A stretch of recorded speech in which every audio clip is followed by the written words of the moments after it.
Hello everyone, welcome to my YouTube channel. तो आज हम बात करेंगे एसएससी सीजीएल का एक्सपेक्टेड कट ऑफ्स क्या क्या रह सकती है। और अटेम्प्ट मैंने भी दिया है, तो मेरा कैसा अटेम्प्ट रहा और नंबर ऑफ अटेम्प्ट्स कितने रहे होंगे, और एग्ज़ाम की पेपर की क्या क्या क्वालिटीज़ हैं कि भाई किस स्टैंडर्ड्स को मैच करता है पेपर, तो उस पर बात करेंगे। और जो नेक्स्ट शिफ्ट में जिन बच्चों का एग्ज़ाम है, उनको क्या क्या किन किन चीज़ों पर फोकस करना चाहिए, और ऑफ कोर्स टाइम मैनेजमेंट एक पार्ट है, और कितने आपको नंबर ऑफ अटेम्प्ट्स क्वेश्चन करने ही पड़ेंगे जिसको कट ऑफ क्लियर एक लेवल माने। तो ऑलमोस्ट हर बच्चे से जिन शिफ्ट से मैंने सुनने को मिला है, और हाँ, मैंने 11 सितंबर की फर्स्ट शिफ्ट में एग्ज़ाम दिया था, जो कि मैं मानूंगा सबसे ईजीएस्ट शिफ्ट कंसिडर की गई है, क्योंकि जब हम एग्ज़ाम सेंटर से बाहर निकले थे तो ऑलमोस्ट हर बच्चे के 80 plus cut off 80 plus question attempt किए थे उन्होंने। तो मैं एवरेज मान के चलो, तो मतलब एवरेज मान के चलो 80 प्लस क्वेश्चन अटेम्प्ट्स थे, तो आप सोच सकते हो उस शिफ्ट का एग्ज़ाम मतलब कितना इजी रहा होगा। तो नेक्स्ट शिफ्ट वालों के लिए मैं यही कहूँगा कि ज़्यादा जीके जीएस को लेके टेरिफाइड होने से ज़्यादा अच्छा है कि एक बार जो मैथ्स के फॉर्मूलेज है, मैथ्स के जो अपने हमें मैथ को जिस तरीके से सॉल्व करना है उस पर थोड़ा फोकस कर ले, और जो इंग्लिश वाला पार्ट है उसको एक बार रिवाइज कर ले, ठीक है। और तो हम पहले देख लेते हैं कि मैंने क्वेश्चन अटेम्प्ट किए हैं ऑलमोस्ट 85 के अराउंड, प्लस माइनस जो भी मान लो, उतने अटेम्प्ट किए हैं, ठीक है। तो जो एक नेक्स्ट शिफ्ट में जो किसी बच्चे को अगर अपना एग्ज़ाम स्टार्ट करना है, तो जो मेरी राय है कि रीजनिंग वाले पार्ट को अटेम्प्ट करने से अच्छा है कि फ्रेश माइंड के साथ आप जा रहे हो, तो पहले इंग्लिश वाला पार्ट अटेम्प्ट स्टार्ट कर लो, ठीक है। क्योंकि वो इजीली आपसे 7 से लेकर 10 मिनट में आप उसको ख़त्म कर सकते हो, ठीक है। ज़्यादा हार्ड वर्क नहीं आ रही, ठीक है। तो जितना जल्दी वो वाला पार्ट ख़त्म होगा, उतना जल्दी आपका दिमाग से एक प्रेशर हटता जाएगा, क्योंकि एक प्रेशर वाला ही पार्ट है। मैंने अपने एक दोस्त से सुना था कि जैसे रीजनिंग से स्टार्ट होता है, ठीक है, तो उसने रीजनिंग स्टार्ट की। अब क्वेश्चन क्या रहता है, डुएबल है, तो उसने 25 क्वेश्चन अटेम्प्ट किए, पर उसमें उसने अराउंड 26 मिनट्स वेस्ट कर दिए, ठीक है। देन मैथ्स वाला पार्ट करने को बैठ गया, क्योंकि मैथ्स भी उसकी स्ट्रॉन्ग थी, और वहाँ पे भी उसने टाइम खा बहुत अच्छे से ले लिया। पर प्रॉब्लम ये रहती है ना कि मैथ्स वाले पार्ट में क्वेश्चन हो तो गया, लेकिन ठीक है, क्वेश्चन अगर आपने रॉन्ग फार्मूला या रॉन्ग उसको कंसीडर करके आपने स्टार्ट कर दिया, तो वो गलत होने के चांसेस रह सकते हैं।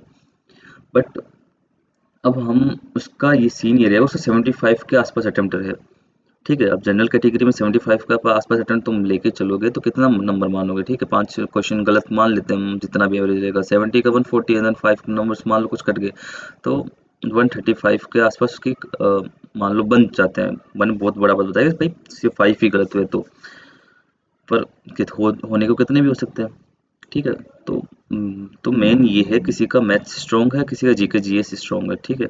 तो जीके जीएस ऐसा पार्ट है जो इस बार टफ नहीं है। क्वेश्चंस कुछ कुछ पार्ट में आपको बता देता हूँ, जो आप लास्ट समय में रिवाइज करके चले जाना, कि मैं ये तो होना ही नहीं चाहिए कि आप ये क्वेश्चन ये पार्ट छोड़ के आए, क्योंकि इसमें नंबर आपके आ सकते हैं। पहला, कॉन्स्टिट्यूशन से आर्टिकल्स जो है, ठीक है। पहले तो आपको ये याद करना है कि सारे चैप्टर्स जो है, चैप्टर 1 में क्या कौन से आर्टिकल है उसका नाम दिया गया है, चैप्टर 2 में कौन से आर्टिकल उसमें नाम दिया गया है, ठीक है। तो एक बार सारे चैप्टर्स का नाम याद करोगे, देन फंडामेंटल राइट, डीपीएसपी, ठीक है। ये एक बार अपनी आंखों से निकाल लेना अच्छे से, पंचायती राज में कौन से आर्टिकल्स आते हैं, ठीक है, ताकि फिर वहाँ पे आप गलत आर्टिकल पुट ना करो। फिर आपको याद करना है प्रेसिडेंट, वाइस प्रेसिडेंट के इंट्रोडक्शन वाले सारे, कि भाई कौन से आर्टिकल में कौन सा इंट्रोडक्शन दे रखा है प्रेसिडेंट का, वाइस प्रेसिडेंट का। ये सुप्रीम कोर्ट के सारे देखोगे, गवर्नर के सारे देखोगे, पंचायती राज के देखोगे कौन से आर्टिकल्स है, ठीक है। देन अपना म्यूनसिपैलिटीज के देखोगे, लोकसभा के इलेक्शन जस्ट खत्म हुए तो लोकसभा के आर्टिकल्स कौन से ये देखोगे, ठीक है। ये सारा खत्म हो दोगे, देन आपके जो क्वेश्चन स्पोर्ट्स से आ रहे हैं वो है अपने ओलंपिक पे, ठीक है। ओलंपिक्स का आप एक तो देखोगे, नेक्स्ट नेक्स्ट ओलंपिक कौन होस्ट कर रहा है, और पिछला किसने होस्ट किया था, और अभी वाले में कौन कौन ने मेडल जीता है, ये। और पैरा ओलंपिक कहाँ हो रहा है वो भी याद रखना, और लास्ट पैरा ओलंपिक कहाँ हुआ था वो भी आप पढ़ लेना। ये दो पार्ट हो गए अपने जीके जीएस के लिए। और देखा जाए तो काफ़ी रैंडम करंट अफेयर आ रहे हैं, जो आप ये कंसिडर नहीं करके सकते पिछले 1.5 साल में कुछ पढ़ा होगा तो आपने मार लिया, नहीं। आर्टिकल्स है जो मैं ये कह सकता हूँ कि हाँ, वो क्वेश्चन आपको जट से हो जाएंगे, तो वो गलत मत करना। फिर आता है अपना रीजनिंग वाला पार्ट। रीजनिंग वाला पार्ट में 7 से 8 क्वेश्चन तो मैं कह रहा हूँ, ये अल्फ़ाबेटिक ऑर्डर वाला क्वेश्चन आ रहे हैं काफ़ी ज़्यादा, ठीक है। तो ज़्यादा अच्छे जाते ही आपने वही हम जो करते हैं सारे अल्फ़ाबेट्स लिखे, नंबर्स लिखे, तो उससे आपको क्या जल्दी जल्दी ख़त्म हो जाएगा। एक बार अपने ऑर्डर को डिफाइन कर लिया, देन वो क्वेश्चन 6 से 7 मानूंगा मैं। अलग अलग तरीके से, लेकिन सेम में ही पैटर्न टाइप में रहेगा। 7 से 8 क्वेश्चन वो है, तो वो आपके 2 मिनट 3 मिनट में हो जाने चाहिए, तो वो वाला पार्ट करना। फिर सारे कैलकुलेटिव है कुछ क्वेश्चन, तो मैंने 24 अटेम्प्ट किए थे इसमें। एक क्वेश्चन छोड़ा है, पता नहीं, याद नहीं आ रहा कौन सा छोड़ा, लेकिन 24 अटेम्प्ट किए हैं। फिर मैंने जीके जीएस उठाई थी। जीके जीएस में 5 से 6 मिनट में सारे क्वेश्चन हो गए थे। 23 मेरे उसमें रहे हैं, ठीक है, जीके जीएस में। फिर जो इंग्लिश वाला पार्ट था, उसमें वोकेब जो है वो इजी टू मॉडरेट है, जो आप झट से मतलब एक इंस्टेंट आ जाता है दिमाग में कि हाँ, इस वोकेब का कौन सा ऑप्शन रह सकता है, पॉसिबिलिटीज, ठीक है। तो वो सारे आपको अटेम्प्ट करने ही करने हैं, और 7 से 10 मिनट में ही ख़त्म करने की कोशिश करना, क्योंकि वो 7 से 10 मिनट में ख़त्म होने के चांसेस है। तो 20 मिनट में आपकी मान के चलो जीके जीएस एंड इंग्लिश ख़त्म हो जानी चाहिए। 40 मिनट्स बचते हैं आपके पास, इसमें से 10 से 15 मिनट में आप रीजनिंग ख़त्म करोगे, 25 मिनट मैथ्स को दे सकते हो। तो आपके एक जनरल कैटेगरी वाले के लिए एवरेज अटेम्प्ट जो मैं मानूँ वो 90 के आसपास होने चाहिए, तभी 135 प्लस को आप क्रॉस कर पाओगे, ठीक है। तो देन जो मेन फोकस पॉइंट है कि मैथ्स के कौन से टाइप के क्वेश्चंस आ रहे हैं, तो मुझे जो याद आ रहा है मैं बता देता हूँ। सेफ तो अपना सेफ वाले क्वेश्चन में देखें तो सिलेंडर का लेटरल एरिया दे रखा था ना, हाइट दे रखी थी, ठीक है। तो उससे वॉल्यूम पूछा था, एक तो ये क्वेश्चन रहा। देन अपन अलजेब्रा का क्वेश्चन था कि एक x+1/x की वैल्यू दे रखी है 15, देन दो इक्वेशंस दे रखी है लाइक इस तरह से 7x² प्लस समथिंग 9x या 2x प्लस 7x, तो उसको अपॉन सेम कोई इक्वेशन नीचे है। तो वो क्वेश्चन सिंपल है कि 7 को साथ में अरेंज करो, 7 को बाहर निकाला और उसको x+1/x की फॉर्म में लिखा, देन आपने उसकी वैल्यू पुट की, देन आपको डिवाइड मारा और वो आपकी एक वैल्यू निकल जाएगी। क्वेश्चन उस टाइप का रहेगा। मेंसुरेशन थोड़ी कैलकुलेटिव है। ट्रिग्नोमेट्री का क्वेश्चन था सिंपल सा, अंडर रूट के अंदर 1+sin θ अपॉन 1 - sin θ का वैल्यू पूछ रखी थी वो। तो सारे क्वेश्चन देखा जाए तो इतना टफ क्वेश्चन नहीं है, ठीक है। तो ये वाला पार्ट ध्यान रखना। तो एवरेज कट ऑफ की बात करते हैं, जो इम्पोर्टेंट है। देखो, जो मैंने पूरा प्रॉपर बताया है वो एग्ज़ाम को अटेम्प्ट कैसे करना है, ठीक है।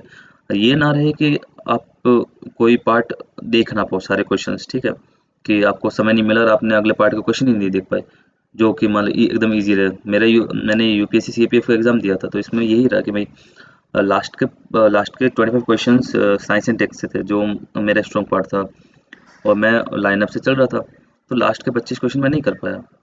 तो यही कह रहा हूँ कि आप पहले आपको एक एक सेक्शन उठाना है तो उसको जल्दी जल्दी से कर देना है उसको, मतलब एक क्वेश्चन के पीछे ये रहा रीजनिंग में भाई 2-2 3-3 मिनट तुम एक क्वेश्चन को दे रहे हो तो वो कोई फायदा नहीं देगा इन द लास्ट आपको, ठीक। वो क्वेश्चन छोड़ दोगे तो भी कोई घाटा नहीं है। इसलिए पहले जितना जल्दी हो सके एक बार नज़र से, आपकी सारी नज़र से क्वेश्चन निकल जाने चाहिए, ठीक है, कि फिर हाँ, कि भाई ये पार्ट मेरे से छूट गया, यहाँ के 15 क्वेश्चन मैं देख ही नहीं पाया। तो ये है। तो अब कट ऑफ की बात करते हैं। 2022 में 36,000 वैकेंसीज आई थी, तब कट ऑफ गया था जनरल का 114, 114 नंबर, ठीक है।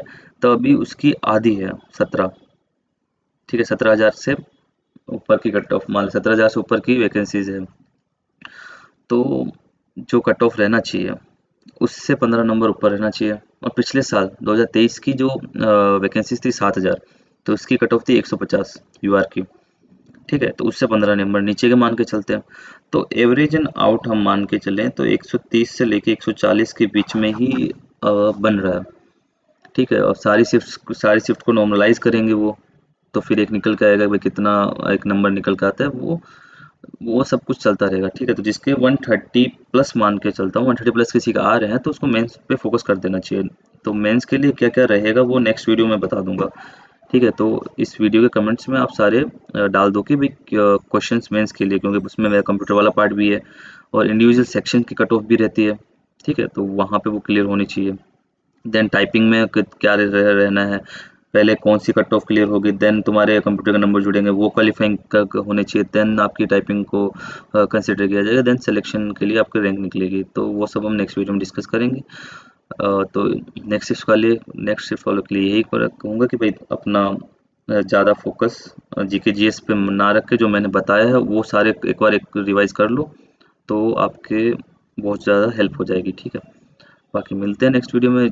और इस वीडियो में नीचे आप कमेंट्स में लिखिए जो जो आपको डाउट्स है या फिर कुछ क्वेश्चंस आपको पूछने हैं तो। Okay, bye.